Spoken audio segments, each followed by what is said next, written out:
WhatsApp ఇప్పుడు social మీడియాలో ఇదో సంచలనం. గ్రూపులు కట్టడం, చాటింగ్లు చేయడం ఇప్పుడు కామన్ గా మారింది. ఛాన్స్ ఉంది కదా అని ఎడాపెడా వాట్సాప్ గ్రూపులు క్రియేట్ చేస్తున్నారా?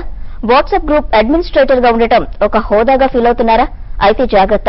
గ్రూప్ మెంబర్స్ చేసే పోస్టులకు మీరు బాధ్యత వహించాల్సి వస్తుంది. కుదిరితే మీ చేతికే బేడీలు పడొచ్చు.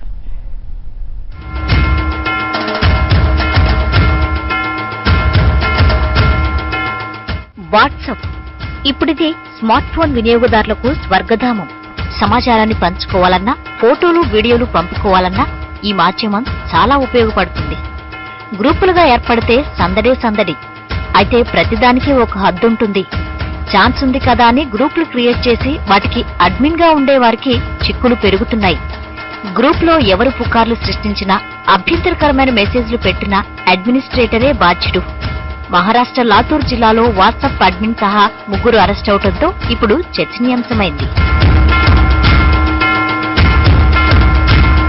వాట్సాప్ గ్రూప్ లో సభ్యులు అభ్యంతరకర మెసేజ్లు చేస్తే అడ్మిన్ కి ఏం సంబంధం అనుకోవచ్చు. అక్కడే అసలు కిటుకుంది. భారత ఐటీ చట్టం ప్రకారం ఏదైనా ఆన్లైన్ గ్రూప్ కు బాధ్యులుగా ఎవరు ఉంటే వారిని మధ్యవర్తిగా భావిస్తారు. అంటే ఇక్కడ అడ్మినే బాధ్యుడు.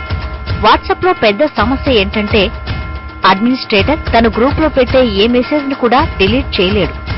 సభ్యులను నియంత్రించే పరిస్థితి లేదు. కేవలం జనాన్ని గ్రూప్ లో చేర్చుకోవటం, తొలగించడం తప్ప జరిగిన నష్టాన్ని నివారించలేడు. ఐటీ చట్టం 2000 సంవత్సరంలో రూపొందించారు. 2008లో మార్పులు చేశారు. 2009లో వాట్సాప్ మొదలైంది. అంటే ఈ కమ్యూనికేషన్ గ్యాప్ అన్ని వేళ్లను అడ్మిన్ వైపే చూపుతున్నాయి. మెసేజ్ ను ఎవరు సృష్టించారో తెలుసుకునే అవకాశం లేదు. కేవలం దాన్ని వ్యాప్తి చేసేవారిని గుర్తుపట్టడం సులువు. ఇదే మన దర్యాప్తులో ఉన్న లూప్ హోల్. మరోవైపు మెసేజ్ ఎక్కడి నుంచి వచ్చిందన్నది కాదు, ఎవరు పోస్ట్ చేశారన్నదే దర్యాప్తు సమయంలో పోలీసులు చూస్తారు. ఎవరో పంపితే ఫార్వర్డ్ చేశానంతే అని సింపుల్ గా చెప్పడానికి వీల్లేదు. ఎటు తిరిగి వాట్సాప్ గ్రూప్ అంతటికీ హెడ్ గా ఉండే అడ్మిన్ కే కష్టాలుంటాయన్నది వాస్తవం. ఈ మధ్య కాలంలో ఎవరు పడితే వాళ్ళు వెబ్సైట్ వాట్సాప్ గ్రూప్ క్రియేట్ చేస్తున్నారు. వన్స్ గ్రూప్ క్రియేట్ చేసిన తర్వాత అటు అడ్మిన్ దాంట్లో మెంబర్స్ ఉన్న ప్రతి ఒక్కళ్ళు కొన్ని జాగ్రత్తలు తీసుకోకపోతే కనుక ఖచ్చితంగా పోలీస్ కేసుని ఫేస్ చేయాల్సిన పరిస్థితి ఏర్పడుతుంది. ఈ మధ్య కాలంలో మనకి ఇండియాలో వచ్చేటప్పటికి 3 to 4 కేసెస్ ఈ నేపథ్యంలో జరగడం జరిగింది. అరెస్టులు, పోలీసుల విచారణ నుంచి తప్పించుకోవాలంటే వాట్సాప్ అడ్మిన్ ముందుగానే సభ్యులకు కొన్ని జాగ్రత్తలు చెప్తే బెటర్.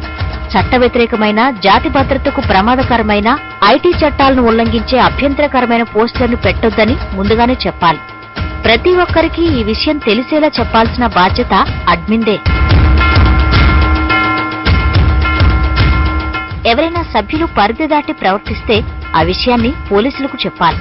లేదంటే అడ్మిన్ చేతికి బేడీలు తప్పవు. గ్రూప్ లో మీ ప్రమేయం ఇష్టం లేకుండా ఒక అడ్మిన్ మిమ్మల్ని కూడా అడ్మినిస్ట్రేటర్ గా మారిస్తే ఆ గ్రూప్ నుంచి బయటపడడమే ఉత్తమం అంటున్నారు నిపుణులు. లేదంటే చేయని తప్పుకు బలవ్వాల్సి వస్తోంది. మెసేజ్ తీవ్రతను బట్టి మెంబర్ కాని వారు కూడా వాటిపై ఫిర్యాదు చేయవచ్చు.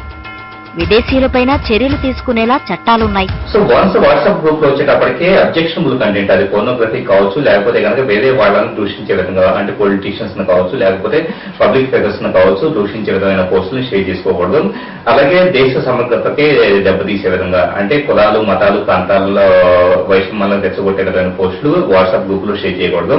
అలాగే కాపీ రైటెడ్ కంటెంట్, అంటే ఇంటర్నెట్ లో ఎక్కడ పడితే ఎక్కడ కనపడినా కాపీ రైటెడ్ కంటెంట్ ని కాపీ చేసుకొచ్చేసి ఇక్కడ వాట్సాప్ గ్రూప్ లో షేర్ చేసుకోకూడదు. అభ్యంతరకర విషయాలు పోస్ట్ చేస్తే ఐపీసీ సెక్షన్ 505 1B ప్రకారం కేసులు నమోదు చేయొచ్చు. అలాగే ఐటీ చట్టం 153, 34, 67 సెక్షన్ల కేసులు నమోదవుతాయి. వాట్సాప్ గ్రూపుల నుంచి తొలగించాలన్న కారణంగా సభ్యులు అడ్మిన్ పై దాడి చేసిన ఘటనలు పెరుగుతున్నాయి. ఏ రకంగా చూసినా వాట్సాప్ గ్రూపులకు అడ్మిన్ గా ఉండటం ప్రమాదకరంగా మారుతోంది. సో వాట్సాప్ అడ్మిన్లందరూ బీ కేర్ఫుల్.